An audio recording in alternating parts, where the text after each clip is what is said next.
So in the previous class we had discussed about the animal tissue, types of animal tissue. We had discussed our epithelial tissue and connective tissue. So now in this class we will discuss about the muscular tissue and the nervous tissue. So the muscular tissue consists of elongated cells and are known as muscle fibers. So this tissue is responsible for the movement in our body. Because of the muscular tissue, movement takes place in our body. Muscles contain a special proteins called contractile protein, which contract and relax to cause movement.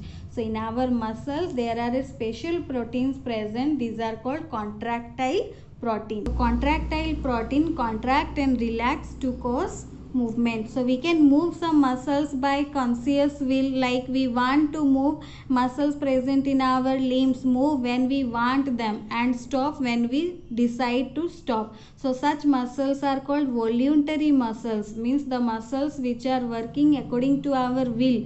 So that type of muscle is called voluntary muscles.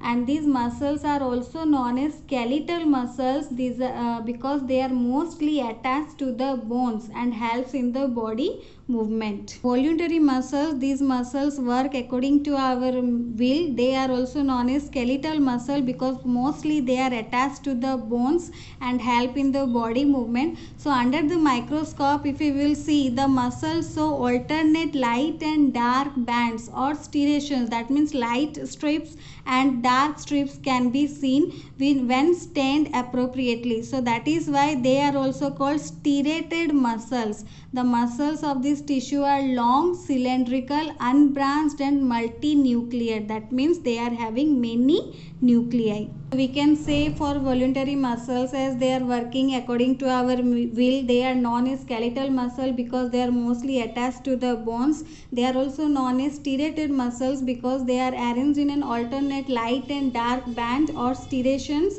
So that is why they are also known as striated muscles. They are long, cylindrical, unbranched and multinucleate. So this is our voluntary muscles, like they are working according to our will. So some muscles are there that is not working according to our will, that is working because we are alive. So the movement of the food in the alimentary canal or the contraction and relaxation of blood vessels, these are involuntary muscles. We are not really starting them, or we can't stop them by simply wanting to do. Like now I don't want to move my hand or move my leg, I can stop that, but I cannot stop the movement of food in the alimentary canal or the contraction and relaxation of blood vessels.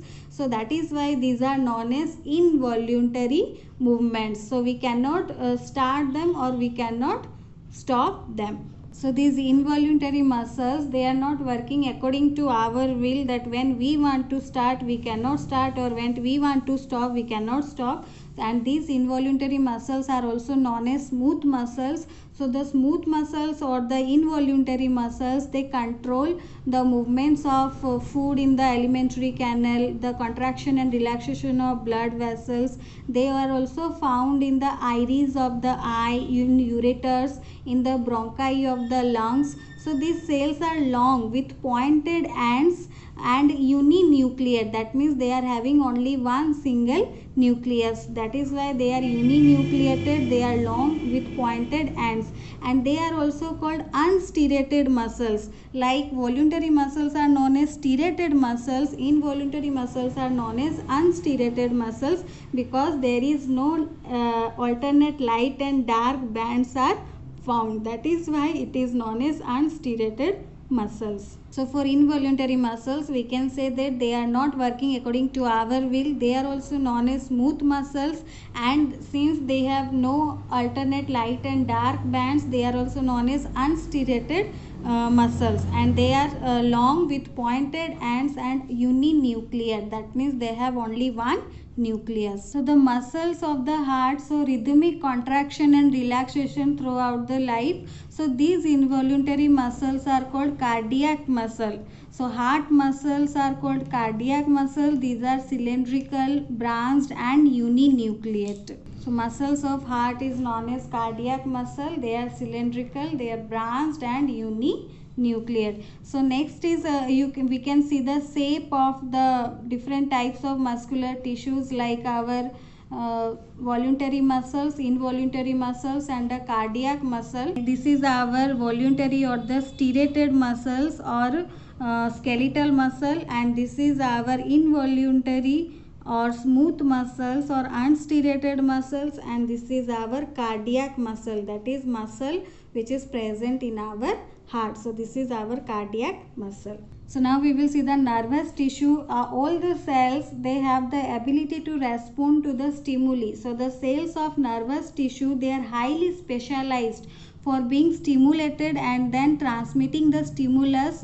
very rapidly from one place to another within the body. So the brain, the spinal cord, nerves, all are composed of nervous tissue. So the cells of these tissues are called nerve cells or neurons. So the brain, the spinal cord, and the nerves, these are composed of nervous tissue, and the cells are called nerve cells or neurons. So a neuron consists of a cell body with a nucleus and cytoplasm, from which long thin hair-like parts arise. So usually each neuron has a single long part that is called axon. Okay, so many short branched parts are called dendrites. So in neuron, the long part is called the axon and the short part is called the dendrites. So an individual's nerve cell may be up to a meter long, 1 meter long. So many nerve fibers bound together by connective tissue to make up a nerve. So almost they are maybe up to a meter long, and they form together or they bound together by connective tissue to make up a nerve. So the long part of the each neuron, that is called the axon, and the short part is called the dendrite. The nerve impulse, this allows us to move our muscles when we want to move. The functional combination of nerve and muscle tissue is fundamental to most the animals. So this combination only enables animals to move rapidly in response to the stimuli. You can see the neuron unit or the nervous tissue. This is long part is called the axon and the short part is called the dendrite, and the nerve impulse allow us to move our muscles when we want to move them. So this is all about the nervous tissue and the muscular tissue. So now you have to learn all the tissues and their functions. So learn it and be prepared for the exam.